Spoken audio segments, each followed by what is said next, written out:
Hello বন্ধুরা, তোমরা সবাই কেমন আছো?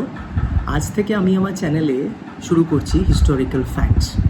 তোমরা জানোই আজ বুদ্ধ পূর্ণিমা এবং বৌদ্ধ ধর্মে বলা রয়েছে আমাদের জীবনে কোনো কিছুই চিরস্থায়ী নয়।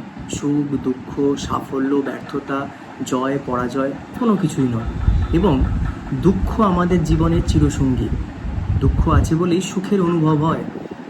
কিন্তু তোমরা কি জানো গৌতম বুদ্ধকে ভগবান বিষ্ণুর অন্যতম অবতার হিসেবে গণ্য করা হয়? 18টি বিষ্ণু পুরাণের মধ্যে অধিকাংশতে এই তথ্য দেওয়া রয়েছে।